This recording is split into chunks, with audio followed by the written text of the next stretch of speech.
Hello, my name is Dominique. I would like to walk you through the structural variant capabilities of CGAP. Let's choose one case for analysis and move to the filtering space, where we select copy number variant / structural variant filtering.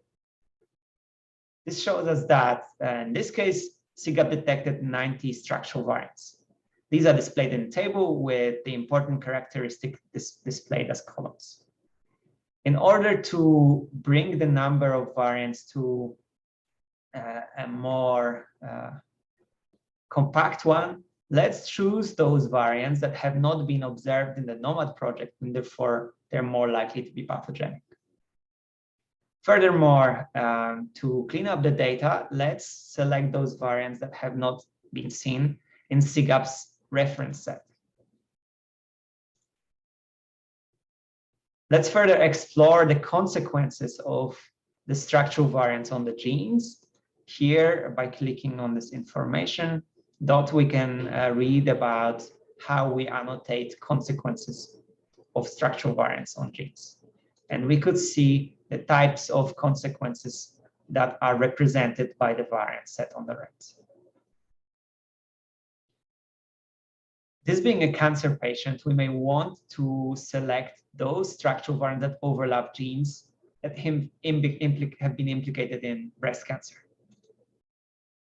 This brings the list of structural variant candidates to just one.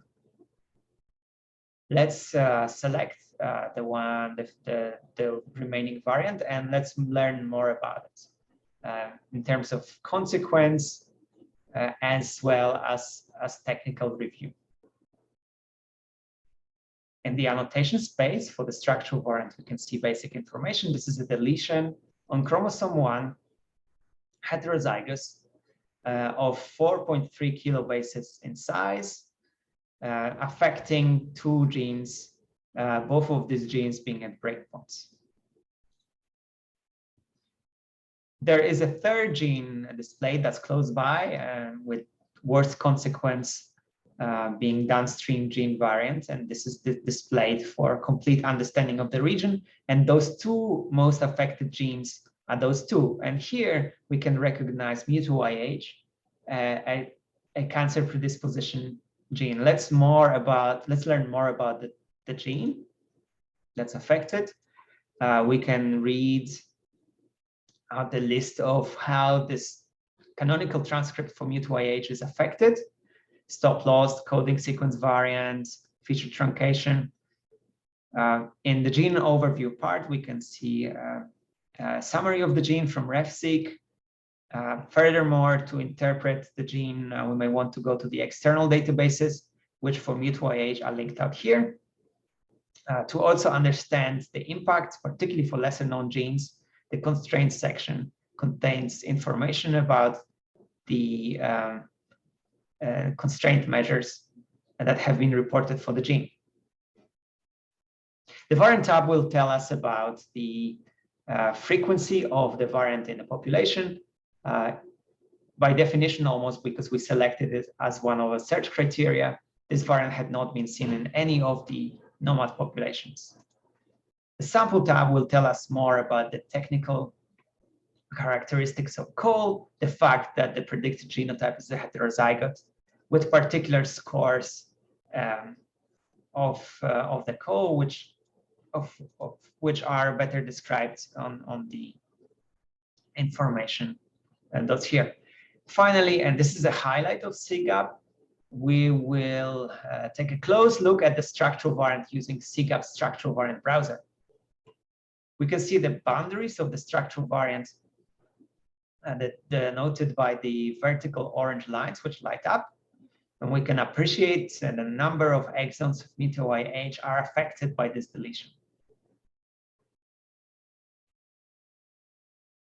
The structural variant browser gives us an option to convince ourselves about the confidence of the call itself in 3 important ways. Firstly, the coverage track allows us to see the dramatic shifts and cliffs of coverage at the predicted breakpoints of the deletion.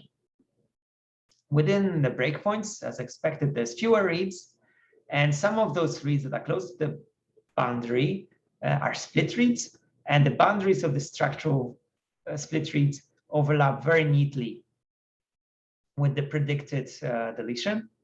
Thirdly, those reads that are mapping aberrantly and support the structural variant are highlighted here in red, both on the left and the right. So the CGAP browser highlights 3 important features that make this a confident call. Finally, the nomad track at the bottom allows us to see common population variation in the region. There is only one inversion, but that's orders of magnitude bigger than the deletion we're discussing here. So we can be confident this truly is a rare variant that we're looking at. This concludes the key features that allow us to interpret structural variants in CGAP. Importantly, all the technical details are described here in the documentation. And those users that are curious about the informatics pipeline behind structural variant calling can read it all here. Structural variant is still work in progress in CGAP. And one of the next key features we're developing is interpretation of structural variants in context of other types of mutations that also happen. And when they happen in the same gene, they can be parts of compound heads. And that's why in the interpretation space, one of the next features we're building is allowing users to browse the structural variants that he or she prioritizes in the context of other types of mutations that have also been selected for interpretation. With this, I would like to thank you and hope that you will find the structural variant capabilities of CGAP useful. Thank you.